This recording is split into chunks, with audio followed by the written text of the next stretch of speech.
You know, sometimes it's kind of hard to gauge whether a draft prospect is truly a bust. Sometimes a team just isn't able to properly utilize a high draft pick like they should. And it feels like that maybe if they just got a change of scenery and maybe some better support around them, they might be able to become something special.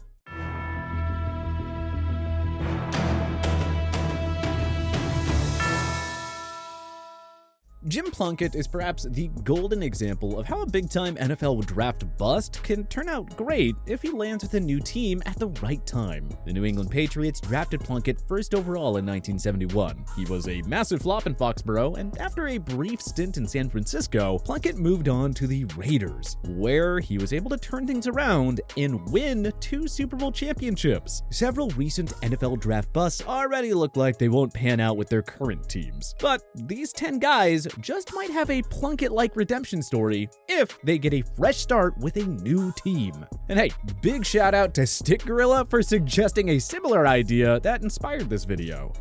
Simmons. The super athletic freak in nature was supposed to be a game changer in the Arizona Cardinals defense. So far though, not so good. Simmons really hasn't been a good fit in the desert, and it's not too early to think that he could benefit from a fresh start elsewhere. Renowned for his versatility and his ability to play all over the field, the Clemson product has been greatly underused during his time in Arizona. Simmons, who was drafted 8th overall in 2020, played a mere 34% of the team's defensive snaps in 2020. That number increased to 92% in 2021, but Simmons wasn't much of an impact player whatsoever. Pro Football Focus graded him at just 51.0 overall. Throughout his first 2 seasons, Simmons has 2 interceptions and just 3.5 sacks. He's been a major liability in coverage, allowing 69% of his passes to be completed when in coverage in 2021, per Pro Football Reference. It just feels like Simmons could find his A-game if he joined a team with a more defensive-minded head coach, as opposed to an offensive-minded guy like Cliff Kingsbury. The Pittsburgh Steelers, Green Bay Packers, New Orleans Saints, and New England Patriots all come to mind as ideal landing spots for Simmons. Daniel Jones. Everyone knew that Jones was overdrafted when the New York Giants took him 6th overall, and it's honestly not surprising to see how much Danny Dimes has struggled through his first 3 NFL seasons. 2 different head coaches and 3 offensive coordinators has not helped matters either, nor have injuries to star running back Saquon Barkley. The hiring of Brian Daboll as head coach means the G-men are giving Jones 1 more year to prove himself, and if that doesn't work out in 2022, well, then it's time to cut the cord and move on. Jones's turnover woes have been his biggest problem at the NFL level, but such is life when you have a lackluster supporting cast and a horrid offensive line. Imagine if he went to a team with a better blocking group, some star playmakers, and a savvy head coach who's an offensive guru. Well-coached teams like the Steelers, Indianapolis Colts, and Seattle Seahawks all come to mind as ideal landing spots for Jones. He'd be a fun reclamation project worth taking a chance on, especially for a team with no long-term option lined up at the quarterback position.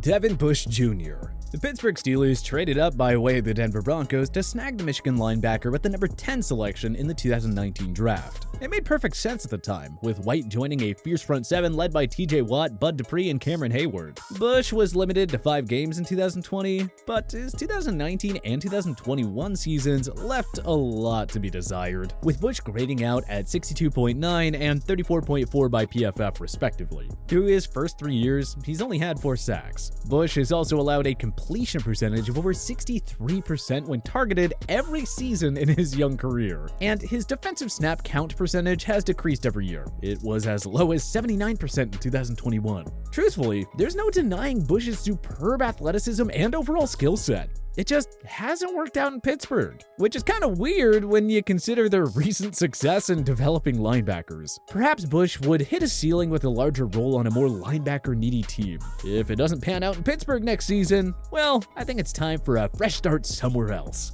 Titus Howard. The Houston Texans went to work in reshaping a horrible offensive line that allowed Deshaun Watson to get sacked 62 times in 2018. Months before the blockbuster trade that brought Laramie Tunsil to Houston, the Texans drafted Alabama State offensive lineman Titus Howard with the number 23 selection in 2019. Houston has used Howard at offensive tackle and guard.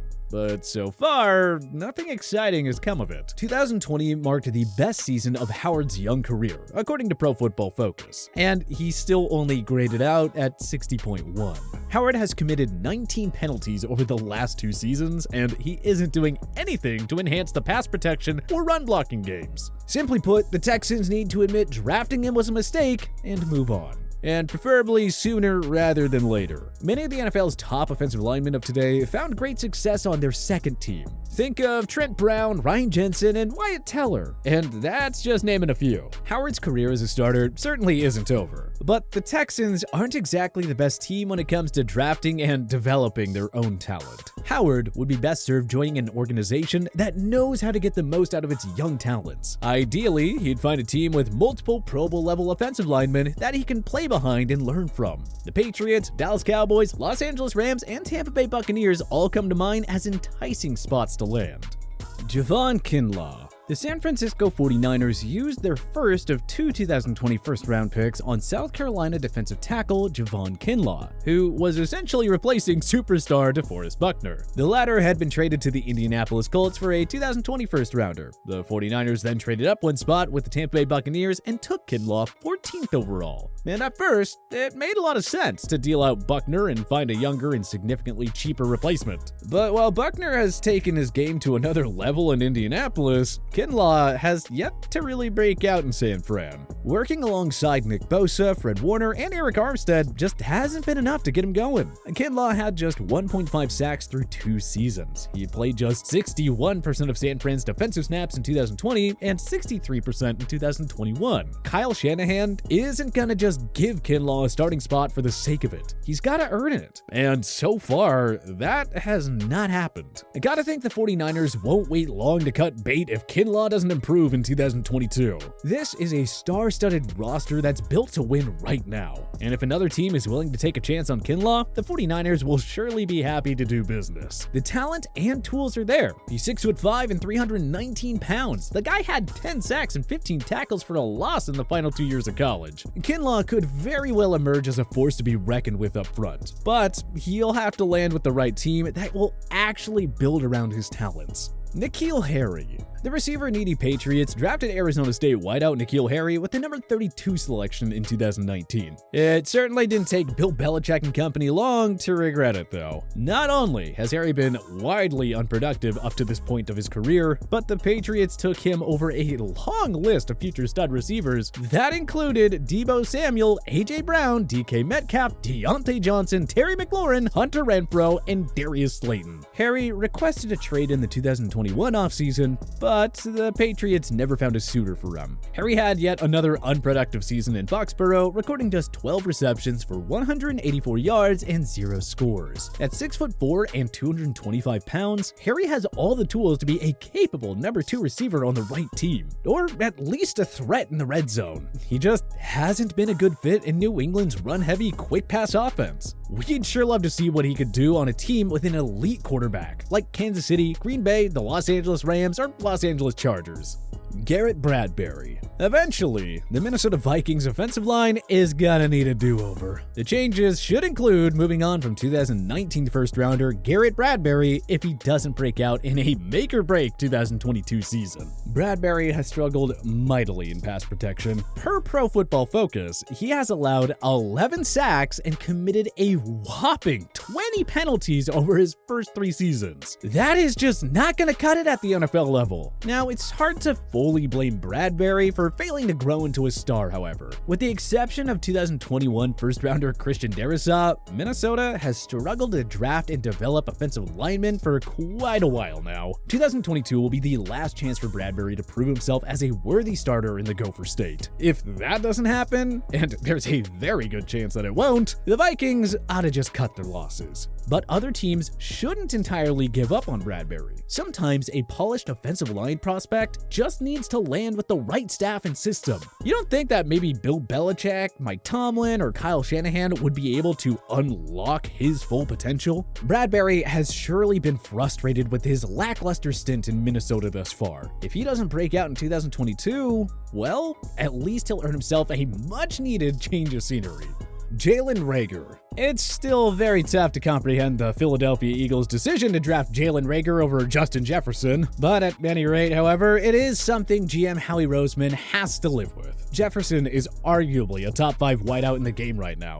Reagor, on the other hand, only had 64 catches for 695 yards and 3 touchdowns over his first 2 seasons. The Eagles used their 2021 first-rounder on Heisman Trophy winner Devontae Smith, who quickly took over as Jalen Hurts' go-to weapon. That also meant less of a role for Reagor, who just hasn't found his game in the city of brotherly love. It's kind of getting to the point now where the Eagles have to be ready to move on. Reagor has a great set of wheels and could be a playmaker in the right offense, but Philly's rush-heavy scheme just isn't a good match for Reagor's skill set. And like we said on the Harry entry, maybe Reagor can break out if he gets paired with a top-level quarterback who just might be able to utilize him accordingly.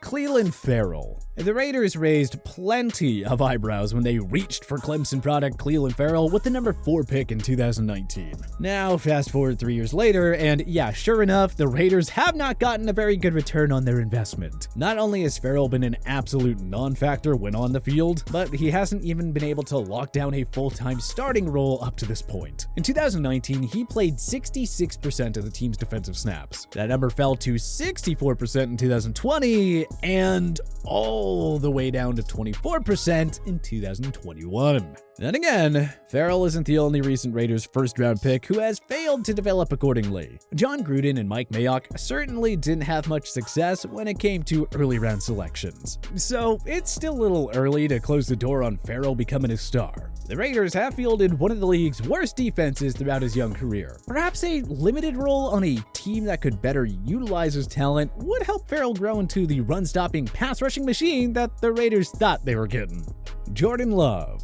Now that the Green Bay Packers have Aaron Rodgers locked in for at least a few more years, it's official. Jordan Love is not needed in Titletown. The Packers were silly to begin with to trade up and take Love 26th overall in 2020 when they already had an in his prime Rodgers. Green Bay was coming off a trip to the NFC Championship game and should have just used that pick on a player that could have helped them win now. And you all know the story. Green Bay loses the 2020 NFC Championship game to the Tampa Bay Buccaneers. Rodgers is named the league MVP after another historically good season. He requests a trade in the offseason, but ultimately gets on the same page as management, wins a 4th MVP award, and signs another extension. Rodgers just got better and better after the Love selection, but the team still came up empty-handed in their championship quest. You could argue that they've been one simple piece away from a title, but the front office prioritizing a backup quarterback over perhaps a stud number 2 wideout likely cost them. But anyway, the Packers need to keep rolling with Rodgers and just move on from Love. Does the latter really want to be here another 3 or 5 years waiting for A-Rod to retire? I don't think so. Green Bay needs to stay all in on number 12, and that means giving Love the chance to start elsewhere. Hey, he was still a first-round pick for a reason, and Love has had the honor of learning from the NFL's best all-around quarterback for a couple of years now. Maybe Love is a capable NFL starter. We just won't know until the Packers finally trade him. But what other major NFL draft busts could shine on a new team? Join us in the comments section below. If you like this video and learned a thing or two, clicking the like button helps out a ton. And hey, we appreciate it. If this is your first time coming around to TPS though, subscribing is a great idea because we put out videos like this every single day. But as always, thanks for watching and we'll see you guys next time.